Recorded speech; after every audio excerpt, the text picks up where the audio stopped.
মাথার উপর দিয়ে হঠাৎ করে জেট বিমান উড়ে গেলে যেমন বিকট শব্দ এসে কানে লাগে, ঠিক তেমন লাগে যখন কেউ এসে জিজ্ঞেস করে, কিরে তুই পড়াশোনা করে কী করলো, তো টিকটক ভিডিও বানায় গাড়ি কিনে ফেলছে, ওরা তো ইউটিউব ভিডিও করে বাড়ি গাড়ি করে ফেলতেছে ইত্যাদি।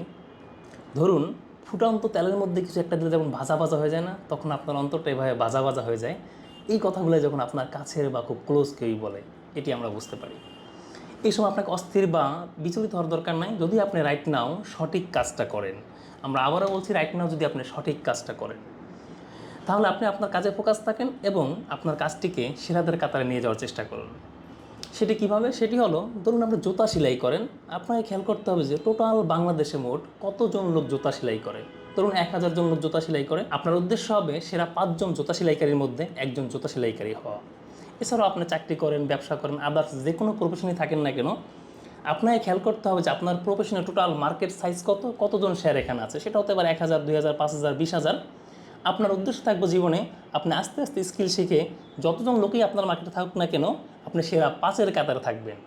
এটা যদি আপনি করতে পারেন, ইনশাআল্লাহ আপনি মূল্যায়িত হবেন, কারণ পৃথিবী সবসময় তার সেরাদেরকে মূল্যায়ন করে। আর এই পুরো কাজটা যদি আপনি ঠিকঠাক করতে পারেন, ইনশাআল্লাহ একটা সময়ের পরে যা দেখবেন যে আপনি সেই গাড়ি নয় গাড়ি কোম্পানির মালিক হবেন, বাড়ি নয় বাড়ি নির্মাণকারী প্রতিষ্ঠানের মালিক হবেন। সো আপনার এই লার্নিং বেজে বা শিক্ষণীয় সময়ে কে কী বলে সেদিকে ফোকাস করার মোটেও দরকার নাই, because you have to believe in your self.